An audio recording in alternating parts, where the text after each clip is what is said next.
चलिए खबरों में आगे बढ़ते हैं। आफताब ने 18 मई को श्रद्धा की गला दबाकर हत्या की थी। उसके बाद उसने श्रद्धा के शव के 35 टुकड़े किए।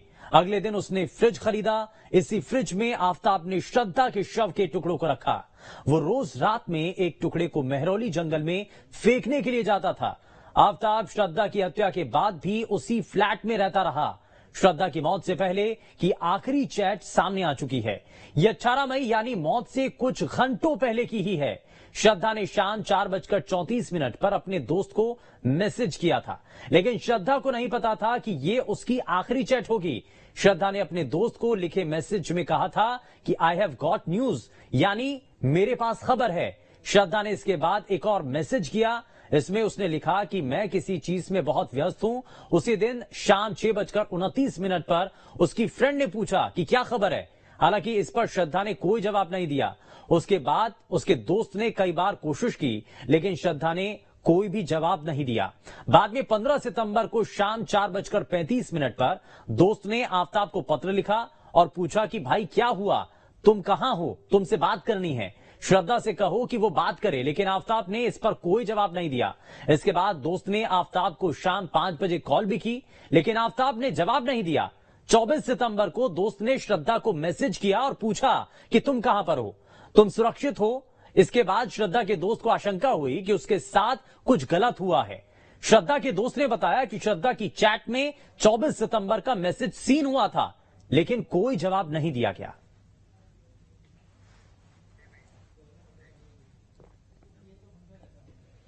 अब ऐसा नहीं है कि आफताब ने श्रद्धा का सीधा कत्ल किया है।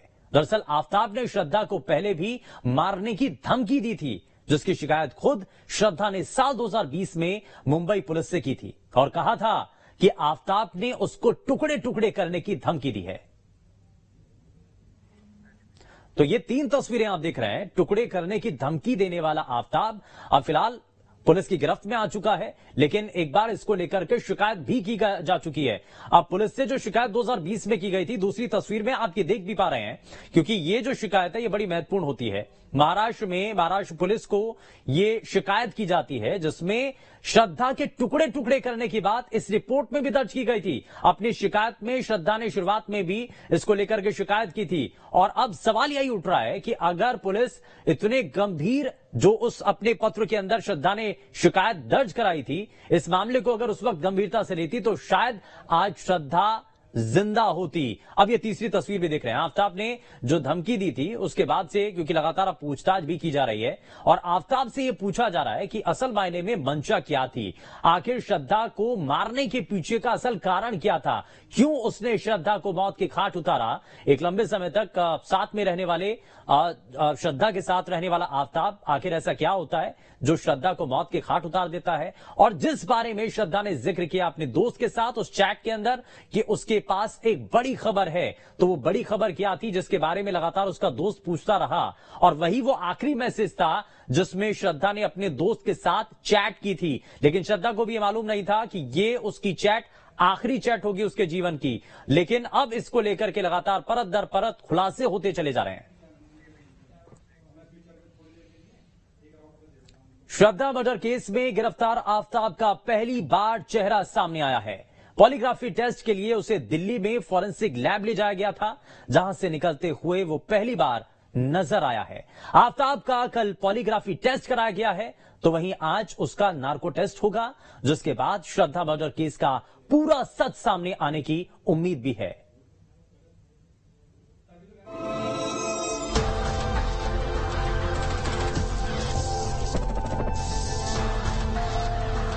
कैमरे पर पहली बार दिखा आफताब, न चेहरे पर पछतावा, न ही जघन्य हत्याकांड का दुख। ये वही जिहादी किलर आफताब है जिसने अपनी गर्लफ्रेंड श्रद्धा के टुकड़े टुकड़े कर दिए, लेकिन उसके हाव भाव बता रहे हैं कि वो अपने किए पर जरा भी शर्मिंदा नहीं। पॉलीग्राफ टेस्ट के लिए आफताब को रोहनी के फॉरेंसिक लैब लाया गया था, जहां उसका बर्ताव बेहद ही सामान्य लग रहा था। वो अधिकारियों से बात करते हुए नजर आया, चेहरे पर मास्क था। कुछ देर तक बात करने के बाद वो लैब से बाहर निकला और पुलिस अधिकारियों के साथ वो वहां से निकल गया। दरअसल श्रद्धा मर्डर केस को लेकर आफताब अमीन पूनावाला पूरा सच नहीं बता रहा है। इसलिए उसका पॉलीग्राफी टेस्ट और नार्को टेस्ट कराया जा रहा है। नार्को टेस्ट से पहले पॉलीग्राफी टेस्ट कराया गया। सूत्रों के मुताबिक श्रद्धा मर्डर केस का पूरा सच जानने के लिए दिल्ली पुलिस ने 50 से ज्यादा सवालों की लिस्ट तैयार की है, जिनमें बड़ा सवाल ये है कि आखिर आफ्ताब ने श्रद्धा की हत्या क्यों की, दोनों में झगड़े की वजह क्या थी, श्रद्धा की हत्या कैसे की गई, हत्या की योजना कब बनाई, श्रद्धा का सिर कहाँ है, शव के बाकी टुकड़े कहाँ हैं, जिससे शव को काटा गया वो आरी कहाँ है। एक तरफ आफ्ताब के दिमाग को खंगाला जा रहा है तो दूसरी तरफ दिल्ली पुलिस आफ्ताब के दोस्तों से भी सबूत तलाश रही। पुलिस ने पाल घर के वसई क्राइम ब्रांच में आफ्ताब के 3 दोस्तों के बयान दर्ज किए। दिल्ली पुलिस अब तक 17 लोगों के बयान दर्ज कर चुकी है, लेकिन दिल्ली पुलिस की टीम अब तक आफ्ताब के परिवार तक नहीं पहुंच पाई। तो वहीं पुलिस को अब भी श्रद्धा की हत्या के दौरान पहने गए कपड़ों की तलाश। क्या आफ्ताब ने मर्डर की बात कबूल की? मीडिया रिपोर्ट्स में दावा किया जा रहा है कि आफ्ताब ने अपना जुर्म कबूल कर लिया है। उसने जज के सामने उकसावे और गुस्से में श्रद्धा के मर्डर की बात कबूलने की बात की। हालांकि आफ्ताब के वकील ने आफ्ताब के कबूलनामे को अफवाह करार दिया है। कोर्ट ने नहीं पूछा कि you are in stable condition, जो है आपको कोई टॉर्चर को नहीं की जा रही है, आपको कोई हार्म तो नहीं पहुंचाई जा रही है। तो आफ्ताब ने बोला नहीं ऐसा कुछ नहीं है, दिल्ली पुलिस मुझे पूरी कोऑपरेट कर रही है। तो उन्होंने वो बताया कि सर मैं अभी हर चीजों को रिकॉल नहीं कर पा रहा हूँ, पर धीरे धीरे रिकॉल कर रहा हूँ, जो भी मुझे याद आ रही है मैं बता रहा हूँ। ऐसा कुछ उसने नहीं बताया कि मैंने क्यों ऐसा, उससे उन्होंने एक बोला कि मुझे बार बार प्रोवोक की जाती थी, जो है बस इतना ही प्रोवोकेशन का ही था। ऐसा ही नहीं बताया कि मैं क्यों किया। जो विटनेस विक्टिम थी उसके पार्ट से जो है प्रोवोकेशन का उसने एक वर्ड का यूज किया बस। दरअसल अब तक की जांच में दिल्ली पुलिस को कई अहम सबूत मिले। आफ्ताब के बाथरूम की टाइल्स पर खून के निशान मिले। श्रद्धा और आफ्ताब का एक कॉमन फ्रेंड भी सामने आया है जो ड्रग्स बेचा करता था। यह भी पता चला है कि श्रद्धा और आफ्ताब के बीच कई बार ब्रेकअप हुआ था।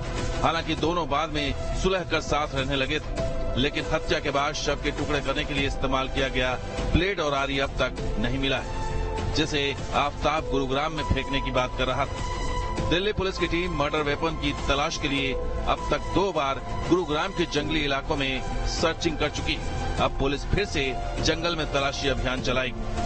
हालांकि दिल्ली पुलिस को सोमवार को लाश के टुकड़े ढूंढने के दौरान एक इंसानी जबड़ा मिला है। ये जबड़ा श्रद्धा का है या नहीं, ये पता लगाने के लिए डेंटिस्ट की मदद ली जा रही है। लेकिन अब भी बहुत ऐसे सवाल हैं जिनका जवाब और सबूतों को ढूंढा जाना अभी बाकी है। श्रद्धा के कत्ल से जुड़े राज पर अब तक आफ्ताब खामोश था। उसका एक एक सच सामने आ सकता है, क्योंकि रिमांड में लेने के बाद आज उसका पॉलीग्राफी टेस्ट कराया गया। बताया जा रहा है कि इस टेस्ट के बाद जांच में और तेजी आएगी। आखिर ये पॉलीग्राफी टेस्ट होता क्या है?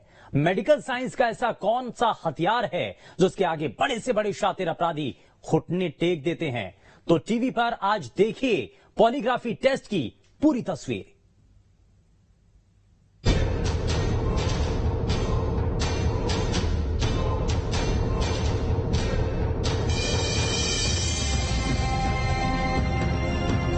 एक कातिल, अब तक मिले 15 टुकड़े और 11 गवाह। श्रद्धा के कातिल आफ्ताब के और कितने राज? श्रद्धा मर्डर केस में अभी पूरे 35 टुकड़े जांच एजेंसियों को नहीं मिले, जिससे एक मुकम्मल जांच की तस्वीर बन सके। बावजूद इसके दिल्ली पुलिस दावा कर रही है कि जांच सही दिशा में है। महरौली के जंगल से शरीर के टुकड़े के बाद अब मानो जबड़ा मिला, जिसके सैंपल डीएनए जांच के लिए भेजे गए। इसके अलावा हथियार भी बरामद कर लिया गया है।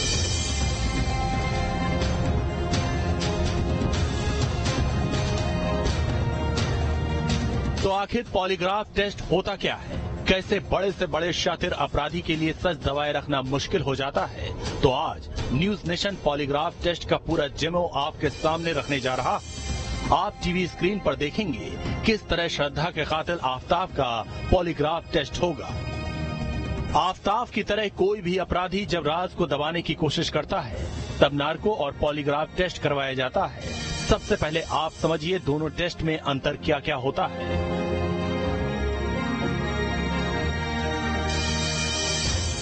हमारे साथ में डॉक्टर्स का पैनल है, यथार्थ हॉस्पिटल में इस समय मौजूद हैं और ठीक वैसे ही हम इसको टेस्ट करेंगे कि आफताब मान लीजिए इसी तरीके से वहां पे लेटाया जाएगा और किस तरह से उसका नार्को टेस्ट होगा या उससे पहले जो पॉलीग्राफी टेस्ट होता है वो आखिर किस तरह से किया जाता है और इन दोनों में आखिर फर्क क्या होता है, किस तरह से सच को बाहर निकलवाया जाएगा।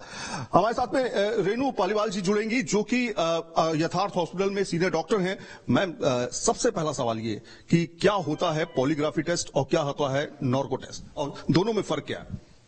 जैसे कि नार्को टेस्ट जो नार्को टेस्ट है उसमें हम मरीज को उसकी जो कॉन्शियस लेवल है, जो चेतना है, उसको डाउन करते हैं, मतलब बेहोशी की अवस्था लाते हैं। कंप्लीट बेहोश नहीं करते हैं, उससे पहले रखते हैं ताकि उसे उठाएं और कुछ प्रश्न पूछें तो वह जवाब दे सके, क्योंकि धीरे धीरे देगा। तो उसमें हम उसे कुछ ड्रग्स देते हैं और उसके द्वारा हम उससे क्वेश्चन पूछते हैं।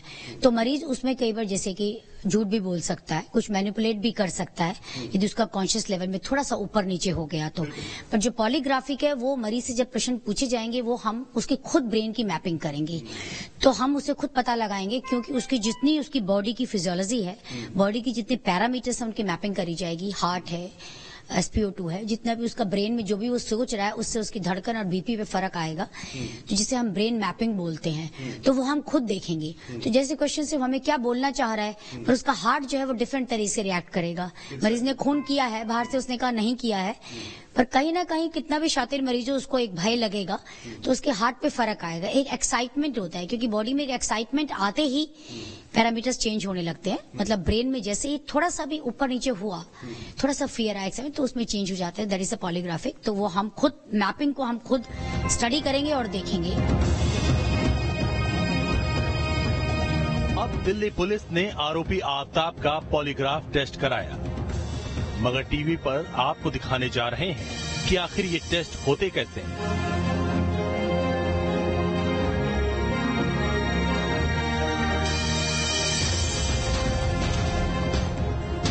पहले मशीन अपनी लगा दी, ECG हमने लगा दी। हाँ, सब कुछ लगाना पड़ेगा। क्या लगाया आपने? ये हमने ECG मॉनिटरिंग लगाया है। ये उसका ऑक्सीजन लेवल के लिए, लंग के लिए कि सेफ है कि नहीं, क्योंकि हम ड्रग्स देंगे, ये लगाया है। और ये ब्लड प्रेशर के लिए लगाया है, क्योंकि जो और ऑक्सीजन लगाइए। तो हार्ट में जो भी वेरिएशन होता है मरीज के, या हार्ट में जो भी सर्कुलेशन में फर्क डालता है, तो उससे फिर BP, सैचुरेशन सभी एक साथ रिलेटेड। ये पॉलीग्राफी में? हाँ, तो सारा का सारा वो आएगा जो हम खुद देखेंगे। ठीक है, ये आपने अभी लगा दिया, मान लेते हैं अभी आपने लगा दिया। अब उसके बाद आपने देखा कि रेटिंग क्या आ रही है उस पे, ठीक है? उसके बाद सवाल जवाब होंगे। हाँ, ये नॉर्मल उसका बेसलाइन रिकॉर्ड कर लिया, नॉर्मल बेसलाइन रिकॉर्ड चल रहा है। उसके बाद जब सवाल करेंगे तो देखेंगे कि कितना बदल रहा है और कितना घट रहा है। ये उससे पता चलेगा कि वो सच बोल रहा है या झूठ बोल रहा है, या उसके दिमाग में क्या चल रहा है। हाँ, डेफिनेटली। यदि वो 5 बार सोच और रहा है तो एक्साइट हो रहा है, फियरफुल हो रहा है। श्रद्धा मर्डर केस में आफताब का ड्रग्स एंगल भी सामने आ गया। श्रद्धा वॉलकर के दोस्त और टीवी एक्टर इमरान नजीर खान ने कई शॉकिंग खुलासे किए हैं। उन्होंने बताया कि आफताब की ड्रग्स की लत से श्रद्धा परेशान थी और वो किसी भी हाल में उसे छुड़ाना चाहती थी। तो ड्रग्स एडिक्ट आफताब का पॉलीग्राफ टेस्ट कामयाब हो पाएगा? पहले आप देखिए इमरान नजीर खान ने क्या क्या कहा, फिर डॉक्टर से समझेंगे कि ऐसे अपराधी का पॉलीग्राफ टेस्ट कितना कामयाब होता है।